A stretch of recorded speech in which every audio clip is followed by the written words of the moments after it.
Poder em Pauta, com Amanda Valeri.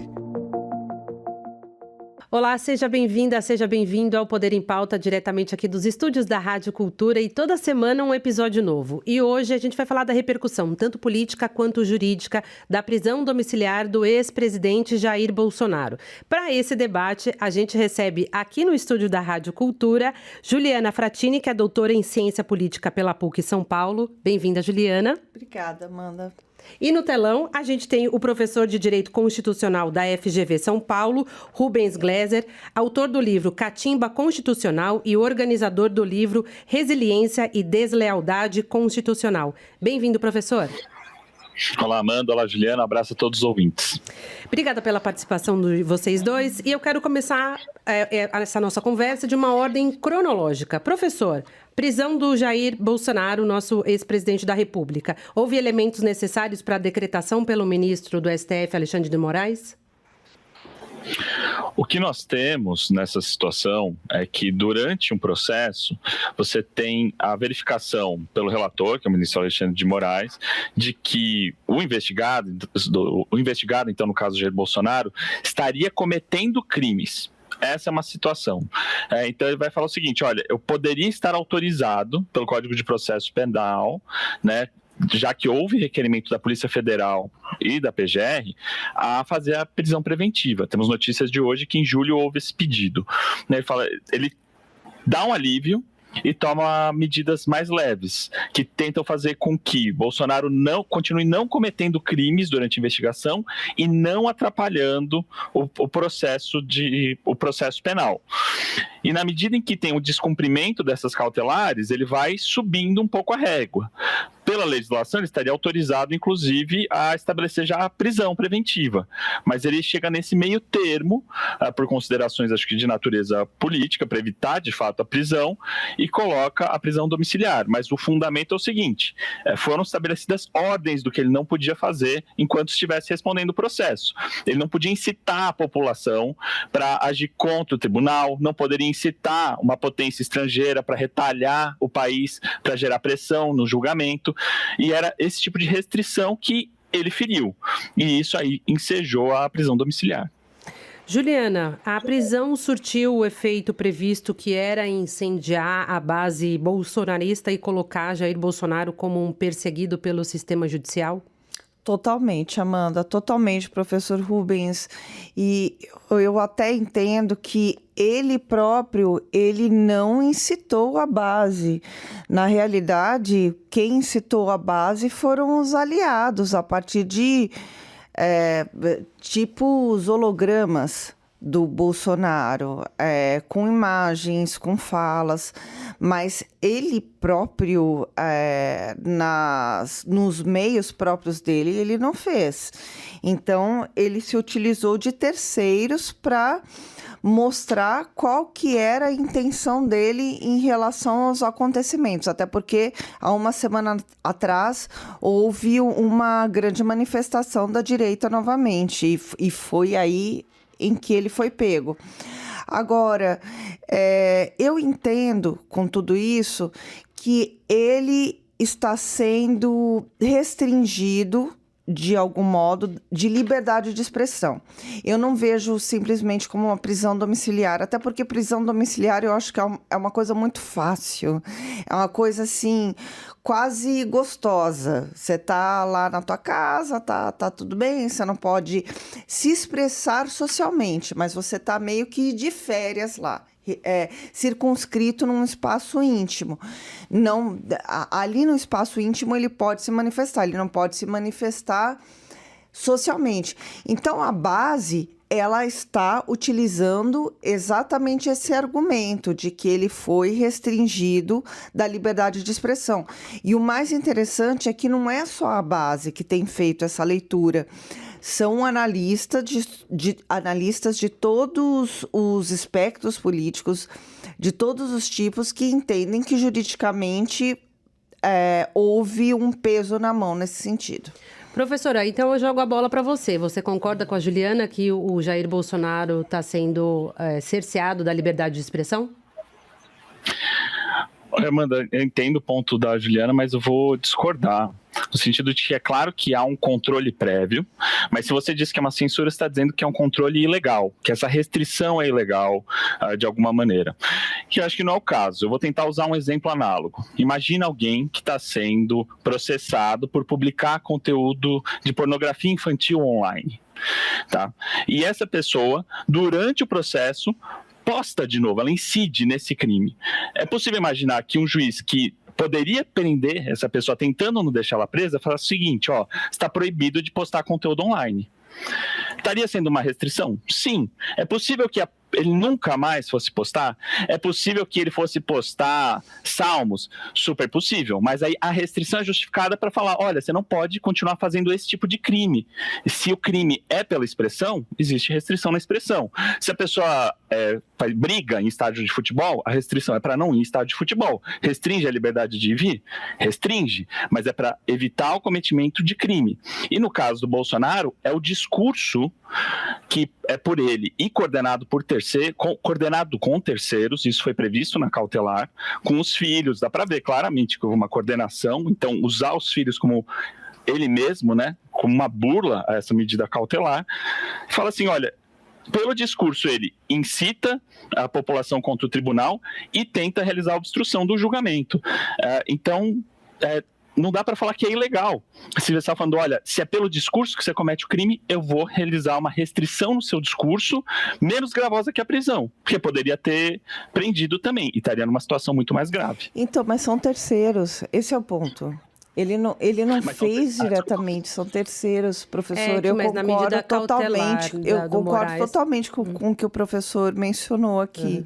Eu nem quis defender a posição bolsonarista, só estou abrindo o leque aqui da discussão. Mas foram terceiros, não foi ele diretamente. Eu acho que aproveitando esse gancho, pode completar, professor? Assim, eu acho que o que a decisão do ministro Alexandre de Moraes colocava sobre terceiros, e eu acho que é bom fazer essa distinção que a professora Juliana está trazendo também. Uma coisa é falar assim, Bolsonaro estava andando na rua, uma pessoa faz uma postagem dele e ele é preso. Isso não pode ser uma violação da cautelar. Isso é uma ambiguidade da decisão que é problemática. Qual que é o único jeito razoável de interpretar a cautelar e na qual o ministro Alexandre de Moraes fez um esforço de dar algum tipo de clareza? É dizer assim, se essa postagem dos terceiros é uma farsa, ela é um embuste, é um jogo combinado com o próprio Bolsonaro. Então não foi qualquer pessoa, foram os filhos dele, ele posa para a foto, né?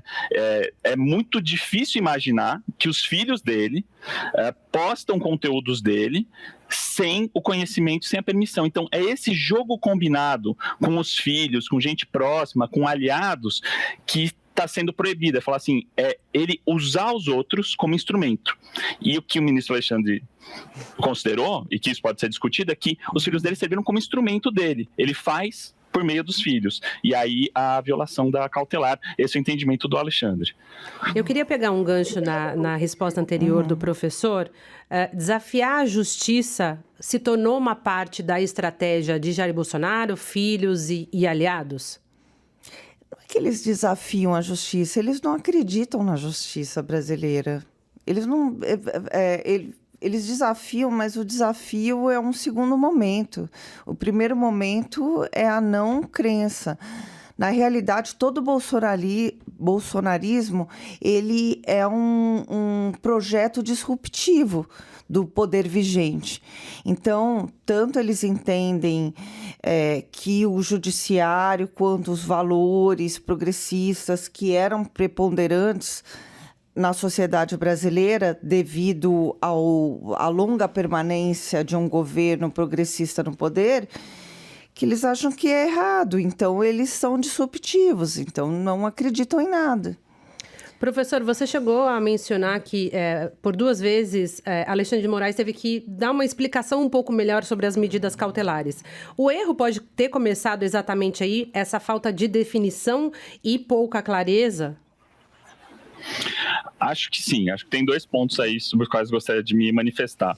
Uma que talvez um ligeiro desacordo aqui com a Juliana seja que o enfrentamento não é só no processo, mas o enfrentamento foi uma estratégia do Bolsonaro durante todo o governo. Tem um texto escrito em coautoria com o professor Oscar Vilhena, com a professora Ana Laura Barbosa, chama Supremocracia e Infralegalismo Autoritário, que faz um mapeamento dos atos do governo Bolsonaro e de como esse enfrentamento, ele monta um certo tipo de armadilha para o Supremo Tribunal Federal, que é o seguinte: ele faz uma ação sabidamente inconstitucional, o tribunal vai lá, derruba e ele fala, eu estou sendo perseguido. Daí ele vai lá e faz mais outra coisa inconstitucional. O tribunal derruba e fala, olha aí, não estão deixando eu governar, não deixam fazer. E me parece que a estratégia no processo penal é um pouco essa. Se nós formos tomar essa cronologia aí, 2 semanas atrás, Bolsonaro era um morto político. Então, mas isso é típico, professor Rubens, mas isso é típico de um comportamento de alguém que quer ser disruptivo, né, da ordem. É disso que eu estou falando, ele quer ser disruptivo, então ele vai, conforme o senhor falou, criar essas armadilhas, porque o que interessa para ele é contestar o que está instituído, a regra instituída. Ele não acredita na regra.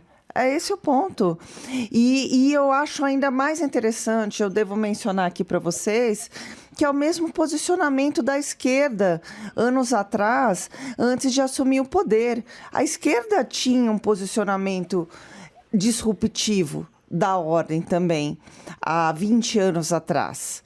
Não é verdade? É a mesma coisa, então não mudou. Então a gente tem que vislumbrar qual que é a dinâmica do comportamento em relação àqueles que ocupam um espaço de poder e o outro que quer ocupar aquele espaço que o outro ocupa, entendeu? É a mesma dinâmica, a dinâmica é a mesma, só que eles só mudam as setas, né? Um vai para a direita, outro para a esquerda, mas o poder ele está ali, é o mesmo poder, eles querem o mesmo poder. Isso, para mim, é absolutamente claro, eu não vejo nenhuma diferença do que foi a esquerda anos atrás com o que é a direita hoje. Exceto que, quer dizer, a esquerda também não acreditava nas instituições. Quanto tempo a esquerda acreditou nas instituições? A Damares mas a gente não via desculpa. descumprimento de decisão judicial, né? Não via. Então, não acho que via. esse é um ponto delicado que a gente precisa ponto. Trazer para o debate. Né? A gente viu... A Damares pediu desculpa, você viu? Vocês viram isso essa semana? Então, mas a gente viu Jair Bolsonaro descumprindo decisão judicial e o senador Marcos Duval também descumprindo decisão judicial. Acho que aqui é um ponto delicado que a gente precisa trazer para o debate. Mas nós temos presos que são soltos que são presos. Ninguém entende até hoje por que o Lula foi preso com uma não averiguação correta de todo o processo que levou ele à prisão, que fez com que ele ficasse mais de 2 anos na prisão. Agora o Jair Bolsonaro dentro. Então a justiça ela também está confusa, o poder judiciário está confuso. Nós, enquanto sociedade, estamos confusos. Como é que prende alguém, solta, depois diz que estava todo errado o processo, depois estava legal, depois não estava, e agora o Bolsonaro também está preso em casa, logo vai ser solto. E aí? Mas que justiça é essa que nós temos, Amanda? Que justiça é essa, professor Rubens? Professor, eu gostaria de ouvi-lo. Eu acho que tem uma série de ponderações aí na fala da Juliana, são várias provocações. A primeira delas é o seguinte, que a esquerda, quando estava na oposição, estava fazendo a mesma coisa que a direita agora. Eu acho que a gente precisa colocar algumas diferenças aí. Se eu for olhar de uma maneira totalmente distanciada, vou falar, bom, a tentativa de barrar, obstruir votação. Bom, isso a oposição faz. Agora, o que a gente estava vendo é o seguinte, quando o Lula foi condenado, teve uma tentativa de obstruir, teve uma tentativa de resistência, teve uma tentativa de descredibilizar todo o sistema de justiça, de não se entregar, rota de fuga. Eu acho que a gente está falando o seguinte, olha, é uma acusação de tentativa de golpe de Estado. Eu acho que isso é muito diferente. E durante todo o governo Bolsonaro se elege e o primeiro discurso é de descredibilizar as eleições que o elegeram, o sistema eleitoral. Falando, tem fraude, não é confiável. vai atacando as instituições, ataca a mídia, quer tirar financiamento de mídia, vai seguindo o manual de autocrata. Então, assim, a gente não precisa presumir que os outros governantes são anjos, são bonzinhos. Tem violação, existe descumprimento, existe comportamento antiético, mas existe um compromisso com a institucionalidade, que é o seguinte: eu vou lá, eu faço o meu melhor, se eu ganhar as eleições, eu continuo, se eu perco, eu baixo a cabeça e tento levar a próxima. Acho que o grupo do Bolsonaro levou ao extremo a ideia de romper com esse pacto. Falou, eu só saio preso ou morto, vai ser preso. E foi por pouco, porque 2 agentes das Forças Armadas resistiram, a Aeronáutica e o Exército, porque a Marinha embarcou e embarcaria. Então a gente passou por um triz da ruptura total de institucionalidade. Então acho que não tem nenhum precedente, não tem nenhuma normalidade, e o julgamento do Bolsonaro com o tanto que ele está tendo de acesso de defesa, de ampla defesa, é uma coisa assim, que falar que existe uma excepcionalidade fica estranho. Quem conhece o restante do sistema penal, você vai falar assim, isso é um julgamento de luxo. Ele é abaixo do ideal? E em todo o país mas ele já tem muito mais garantias do que qualquer cidadão ordinário no sistema de justiça. Isso eu não tenho dúvida nenhuma. Então, assim, tem muita seriedade e acho que vai ter uma importância para o planeta esse julgamento. Acho que todos os líderes de extrema-direita estão de olho sobre qual é a possibilidade de cortes constitucionais resistirem a tentativas de golpes fracassados. Eu acho que é isso que está em jogo. Então, mas aí o Moro deveria estar preso também, né? Concorda? Porque ele fez um julgamento absolutamente fora do padrão e da normalidade. O Moro deveria estar preso, professor. Então, nós não temos uma justiça... não prende juiz que joga errado. Você tem uma reforma de decisão. É isso que acontece. Se o Alexandre de Moraes errou, você vai ter a primeira turma. Se a primeira turma errar, você tem o plenário. Eles podem errar também, mas você tem um sistema institucional para isso, para resolver com isso. Se ninguém falou em prender o Moro, ele não deveria ser preso por dar uma decisão mal fundamentada. Essa decisão tem que ser reformada. É assim que a gente lida. Então, ele prendeu injustamente, então, de acordo com o que existe agora, um ex-presidente que agora é atual presidente. Eu vou pegar um gancho nesse posicionamento de vocês. Eu queria ver a visão tanto política e quanto jurídica. Que essa prisão do ex-presidente pode reforçar que pode ser uma disputa entre a figura Alexandre de Moraes e a figura Jair Bolsonaro. Se isso se configura socialmente... Politicamente, como é que é essa visão? Se essa prisão é um embate, não entre a justiça, mas sim entre Alexandre de Moraes e Jair Bolsonaro. Por figuras pessoais. Isso. Sim, CPFs. Concordo que sim. Tem também o ministro Barroso, que chegou a dizer o não enche, né? Alguma coisa assim, ou não amola, alguma coisa assim, que ficou muito marcado para esse espectro da direita. Mas o Alexandre Moraes, ele é a principal figura, é o ministro mais atuante em relação às pautas que são caras à direita. Tanto é que ele ficou responsável por averiguar todo o processo das fake news. Então, eu acredito que desde aí já começa uma rixa, uma rinha, e sob a argumentação de as pessoas não poderem ter liberdade de expressão. É isso, eu não estou dizendo que eu concordo, tá, professor Rubens, também, por favor. Eu estou fazendo uma análise do cenário. É isso que as pessoas argumentam, que elas não possuem liberdade de expressão.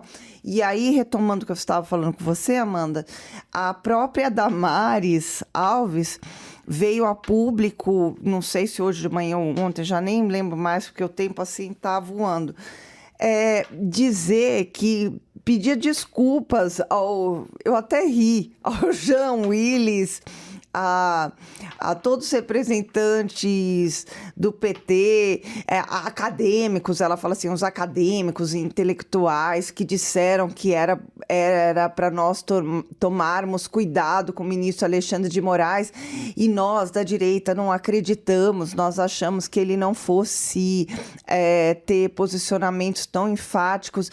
Agora eu peço perdão. ela pediu perdão. Então, assim, ela pediu perdão por quê? Porque ela quer chamar os acadêmicos, os professores, os intelectuais da USP, que é o que ela fala, o Jean Willis e tudo mais, para apoiá-los em relação à decisão do ministro. Mas, assim, já foi. Agora não tem o que fazer. É realmente uma disputa entre os dois. E quem está sendo penalizado é o país, porque a pauta não muda. O Executivo tem realizado uma série de ações que são muito interessantes.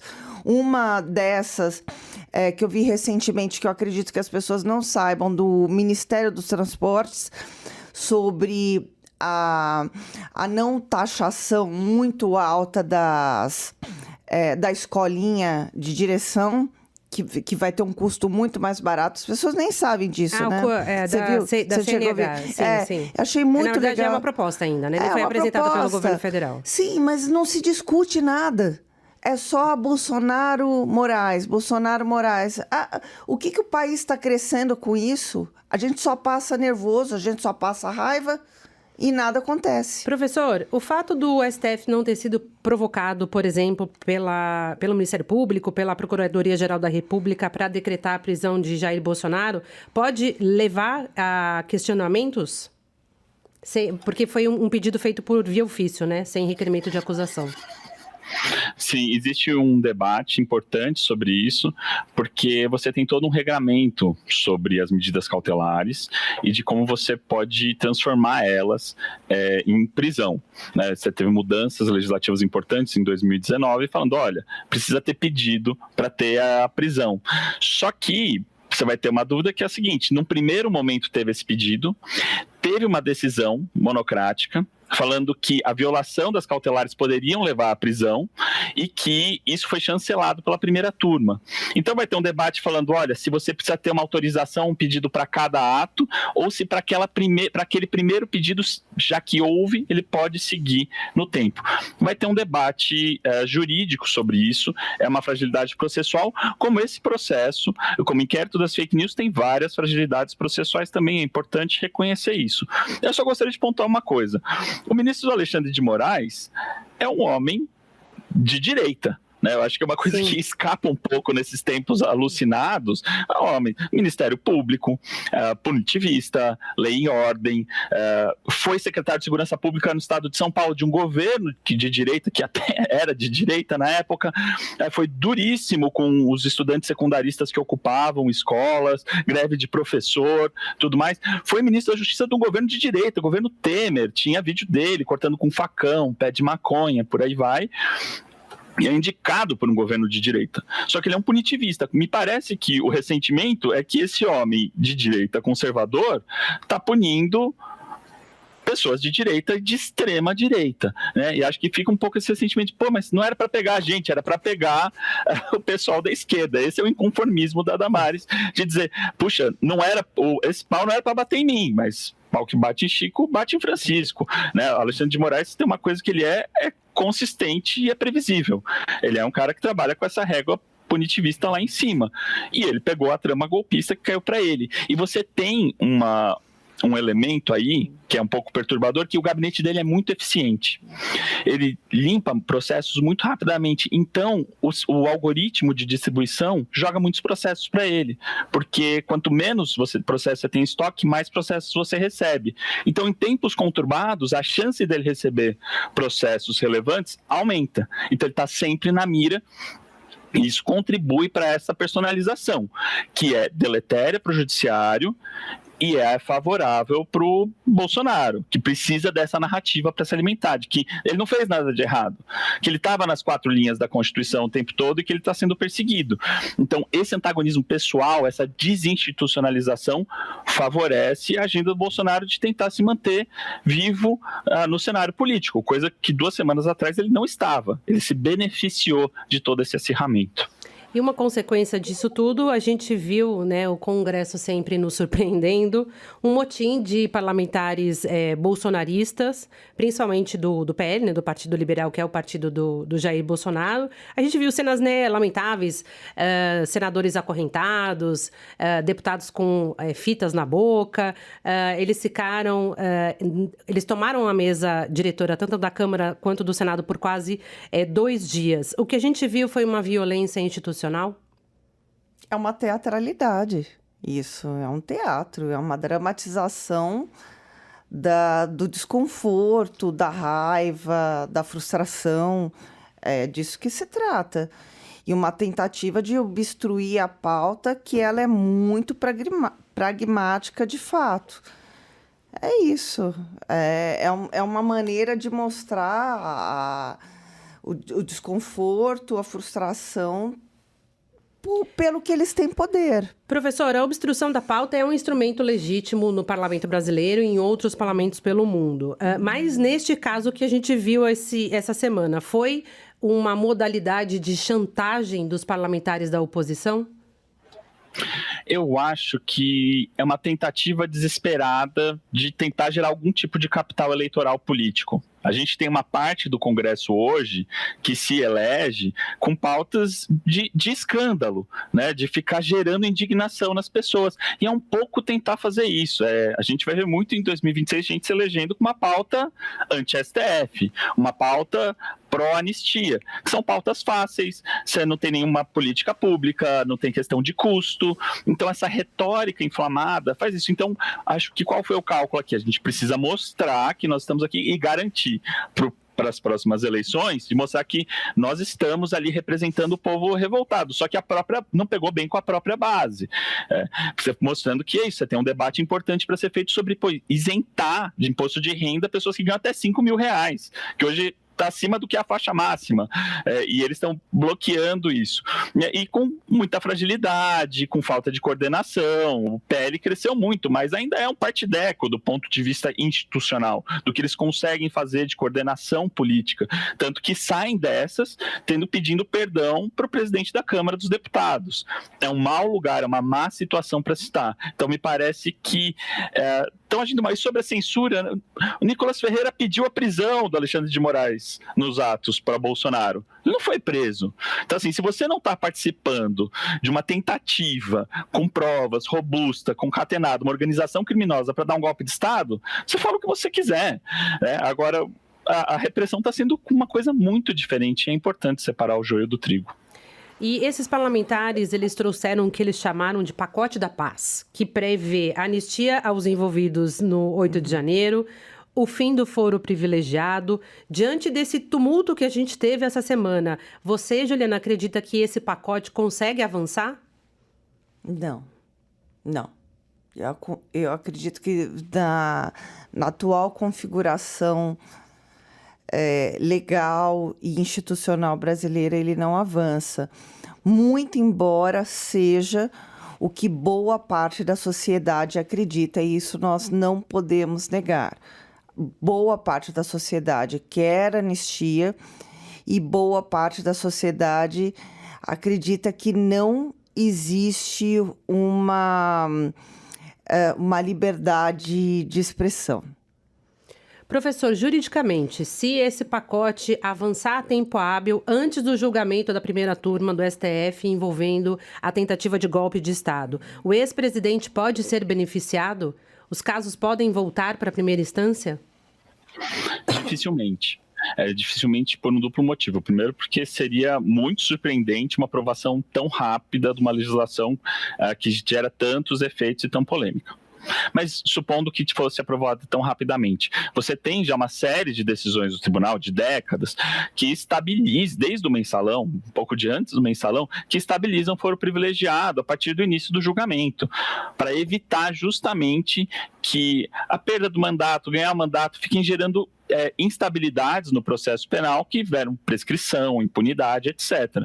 Então, o tribunal tem um escudo protetor, para esse caso, muito forte de dizer, olha, as decisões que estão estabelecidas aqui há mais de 10 anos fazem com que essa mudança de regra não impacte os processos que já tiveram julgamento iniciado ou estão na iminência de serem iniciados. Então, todo julgamento, eles têm um argumento muito simples para dizer, esse julgamento fica aqui com a gente e os próximos, ou os que ainda não chegaram nessa fase de início de julgamento, seguem para outras instâncias. Mas, assim, muito duvidoso.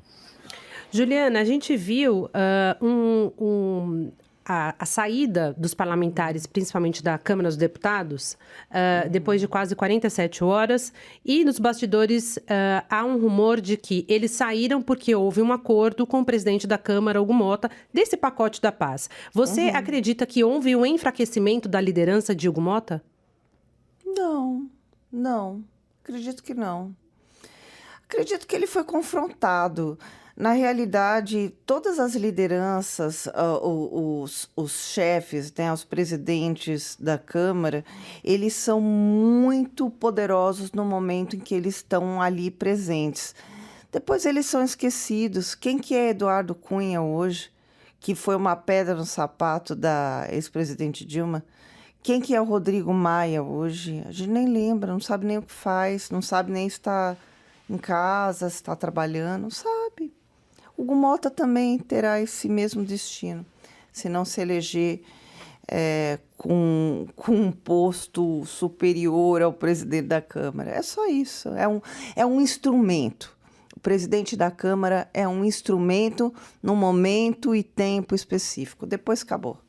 Mas, diferentemente do Hugo Motta, o Alcolumbre já veio a público dizer que não ia colocar, por exemplo, o impeachment do ministro Alexandre de Moraes. Aí houve uma leitura em que o Alcolumbre saiu mais fortalecido desse motim.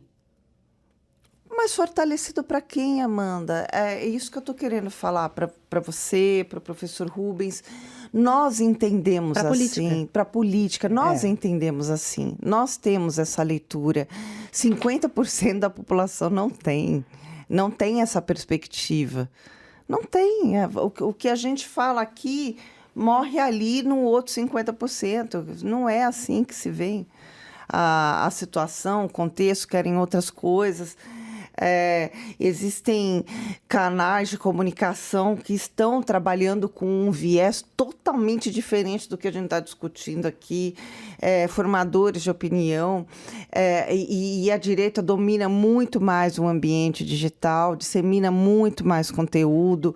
São pessoas que têm muito menos instrução nas ciências humanas, que acredito que seja o nosso caso aqui, pelo menos nós três aqui discutindo, entendeu? É outra cabeça, é outra história.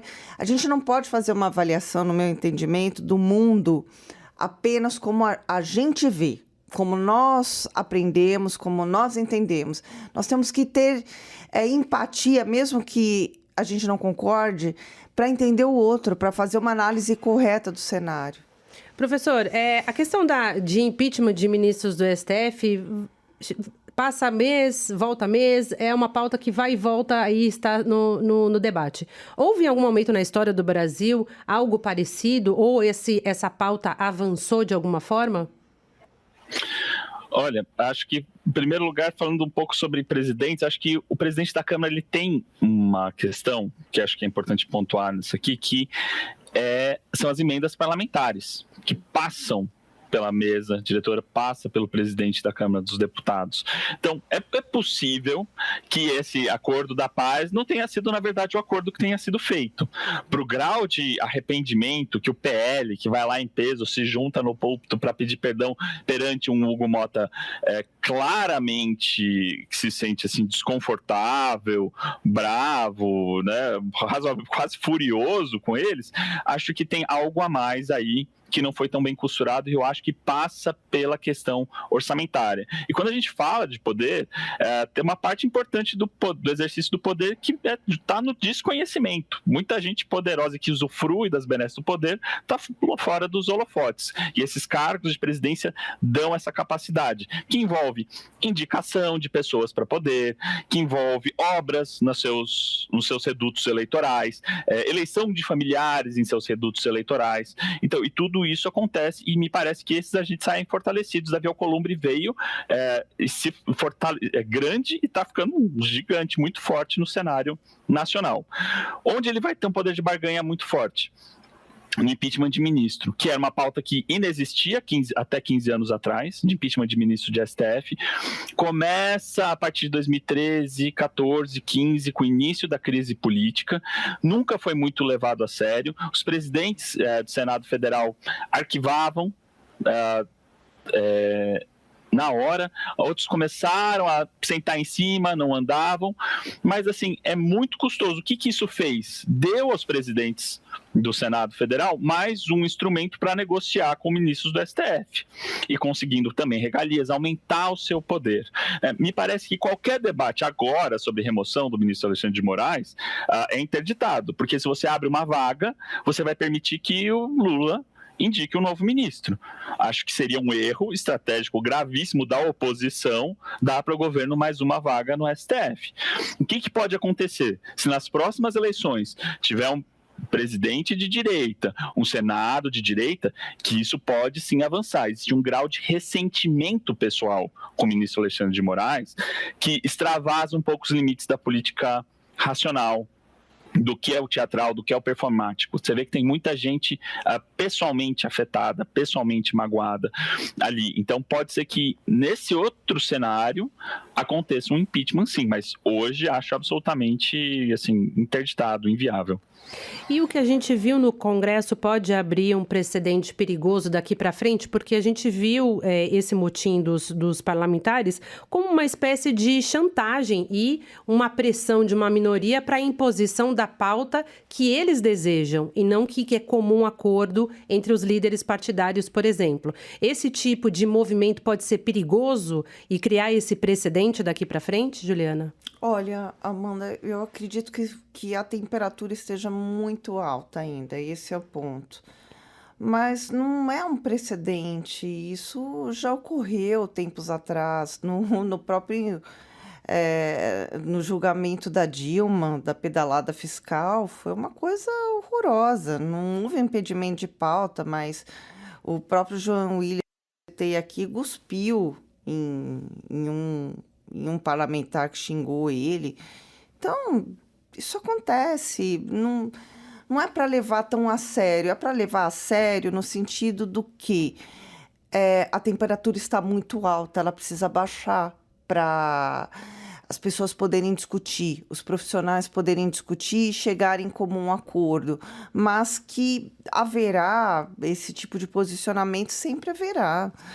O próprio Lindeberg Farias, que é assim um ícone da esquerda, assim, uma figura excepcional de esquerda, gravou um vídeo assim mostrando atrás o que estava acontecendo, dizendo olha lá o que está fazendo. E é uma figura que já subiu no palanque, que foi cara pintada. Então, isso faz parte da política, é isso que eu quero dizer. Só que nessa circunstância a temperatura está muito alta e ela precisa baixar, porque a gente não sabe onde vai chegar. O que mais vão fazer? O que mais? Esse é o problema. Professor? Eu acho que tem uma mudança aí de conjuntura que é o seguinte: você sempre teve essa teatralidade, as CPIs, mas eu acho que a gente viu ao longo da última década a erosão da estrutura partidária. Porque antes o que você tinha o baixo clero, era o baixo clero. As decisões eram tomadas, por mais que fossem pessoas que não fossem as mais virtuosas, não fossem as mais morais entre nós, tinham pessoas que sabiam a hora de sentar, discutir e ser estadista. Isso é um projeto importante, vamos tocar isso aqui. Olha, essa briga, dessa conjuntura aqui, não pode atrapalhar esse projeto, essa reforma, né? E o que a gente foi vendo é que com a crise política foi sendo fragilizada a estrutura partidária. E o que eu quis falar do PL, por exemplo, ele não tem uma estrutura partidária hierarquizada, forte, estruturada, não tem uma coesão ideológica. Você tem um monte de gente que conseguiu ali amelhar voto para estar lá. Então, o que a gente não tem? O sistema de coordenação da política, de um lado, pela fragilização da estrutura partidária. Não se confia em partidos, isso é um movimento mais longo, mas eles perderam a capacidade, as lideranças do partido, de mandar no barco. Tem um monte de parlamentar que faz o que quer, independente da liderança partidária. Isso é razoavelmente novo. E, de outro lado, a partir do momento que você não tem mais financiamento privado de campanha, antes você tinha certos setores da área privada que conseguiam colocar pressão no partido e falavam, por que vocês estão fazendo? Por que vocês não estão votando aquele projeto para facilitar essa baderna? Vocês estão topando dar apoio para o Trump? Está destruindo o meu setor produtivo, o que vocês estão fazendo? Então, na hora que teve também o financiamento público de campanha, um efeito pouco mal avaliado foi essa autonomia do mundo político que não precisa mais prestar conta para ninguém. Então temos agentes políticos com muita autonomia e sem coordenação nas suas chefias. Então a política ficou muito mais bagunçada e qualquer presidente que entrar nesse cenário, e aí pode ser de direita com congresso de direita, esquerda com congresso de esquerda, vai ter muita dificuldade. E a última coisa que mudou isso foi o orçamento secreto, que foi o pior legado do governo Bolsonaro, que deu autonomia financeira. Então, o incentivo que o Congresso tem para negociar e se coordenar com o Executivo sumiu. Então, a capacidade de você ter uma cooperação por trás de todos, nos bastidores, por trás de toda essa encenação, acabou. Sobrou só a encenação, sobrou só o caça-like. Então, vai ser muito difícil promover reformas estruturais em prol do país, independentemente de ser direita, esquerda e o tipo de congresso que vai ser, a não ser que você tenha outros mecanismos que estabeleçam coordenação política. Hoje, eles estão em profunda crise. E eu acho que essa afronta às presidências da Câmara e do Senado demonstram isso, né? Essa crise completa da hierarquia e capacidade de coordenação dentro do Congresso. Nesse momento atual, a gente poderia ver algum movimento de reestruturação dessas estruturas ou a temperatura está extremamente alta, como a Juliana falou, e é impossível mudar o modus operandi que está estabelecido agora? Aí são os papéis das lideranças, né? Você, Amanda, você vê, né, como jornalista, lideranças políticas que vão conseguir nesse cenário, ter interesse e capacidade e competência para fazer isso? Eu não vejo. Eu acho que se for eleito um Tarcísio com um congresso absolutamente conservador, não vai conseguir governar direito. Vai ficar refém do mesmo tipo de chantagem que se faz hoje em relação ao Lula. Juliana? Então, eu até peguei meu celular aqui para procurar saber qual é a posição que o deputado Júnior Bozella ocupa hoje. O professor é de São Paulo? Ou é do Rio? É da FGV de São Paulo. São Paulo. Você conhece o Júnior Bozella, professor? Júnior Bozella, só para dar um exemplo do que você falou, eu tive numa atividade política com ele de aula, e ele foi palestrante, e ele contou que quando ele tentou lançar a primeira candidatura, que era na Baixada Santista, ele não encontrou um partido de centro-esquerda que quisesse postular essa candidatura, né? Assim, encampar a candidatura dele, né? E aí ele teve a oportunidade em ir para o partido do Bolsonaro na época, que não era nem o PL, até esqueci qual era o partido mesmo do Bolsonaro na época. Que ano que era? Foram tantos. Não. Mas, enfim, o Júnior, ele é um homem jovem, ele deve ter uns 40 anos, 40 e tantos anos. Ou seja, o que eu estou querendo dizer? Você está falando de liderança, professor Rubens?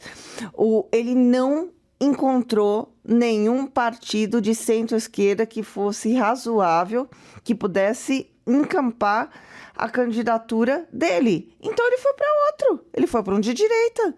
E ele se elegeu, e ele teve postos muito importantes. Eu não consegui a tempo aqui ver que posição ele ocupa dentro da hierarquia partidária que ele pertence hoje. Mas ele é um caso interessante, porque é assim mesmo que acontece. O partido, ele espia muita gente. Ele não está interessado também em formar grandes lideranças. Para quê? Para que o partido vai fazer isso? É assim, a Mega Sena. De 100 que chegam lá querendo postular candidatura, 2 ou 3 vão ser escolhidos, além dos outros. Eles são caciques que coordenam e administram milhões de reais. Nós nunca tivemos uma eleição tão cara quanto a anterior. E qual será o valor da próxima eleição? Será mais de 5 bilhões de reais. Pode ter certeza, mais de 5 bilhões de reais. Que é isso? Para um governo que reclama todo dia que não tem recurso, que sofre também com a pauta que o professor estava dizendo aqui das emendas parlamentares, que não tem um fim, que servem para pagar show do Wesley Safadão. Que é isso? Não tem lastro. É uma piada que a gente está vivendo. É uma piada completa. E, professora, para a gente finalizar essa conversa, qual é o que a gente pode esperar daqui para frente, até 2026, dias mais tensos e mais radicalismo? Acho que sim. Eu acho que o Bolsonaro cavou um pouco essa própria prisão dele. Eu acho que... E foi uma jogada bem sucedida e acho que o ministro Alexandre de Moraes caiu um pouco nessa jogada, foi vítima dessa armadilha. Então você vai ter 30% da população que está radicalizada, que tem capacidade de mobilizar mais e que vai gerando aí uma falta de credibilidade, de confiança nas instituições. Isso vai se acirrando. E a outra parte disso é que você vai fortalecendo a ideia de que as pessoas que divergem politicamente, elas não são só adversários políticos, elas são inimigos, né? São pessoas que são intoleráveis, insuportáveis, imorais, subhumanas. Então, e a gente já viu nas últimas eleições um grau relevante de violência político. Dependendo de como isso anda, a gente pode ver isso escalar. Então, a situação realmente ela não dá otimismo, tem um certo paradoxo de que esse julgamento deveria estar trazendo um alívio democrático. Você pune a ação golpista, você cria uma barreira, um custo alto para esse tipo de ruptura com o pacto democrático, mas se você tem uma parte radicalizada da população, elas continuam tensionando, né? Isso não pacifica. Então a gente precisa de uma estratégia, né, da parte da elite política, parte da elite do empresariado, do setor produtivo, do setor acadêmico, de uma estratégia para desradicalizar o país, para ter alguma chance de ter uma volta à normalidade institucional. E é difícil ver quando isso vai acontecer. Ela estava no horizonte, né? O ataque do Trump trouxe um componente externo que dificulta isso muito mais, mas eu acho que esse é o desafio do nosso tempo, a volta à normalidade. Professor Rubens, Juliana, muito obrigada pela participação aqui no Poder em Pauta e até a próxima oportunidade. Obrigada. Posso só lembrar uma coisa, Amanda? Claro. Nós discutimos tanto, mas nós precisamos lembrar sempre, Bolsonaro é inelegível, gente. A gente se preocupa muito com ele. Ele é inelegível. E obrigada a você que acompanhou essa conversa. Deixa seu comentário aqui embaixo, compartilhe o episódio e a gente volta na semana que vem com uma nova pauta. Até lá!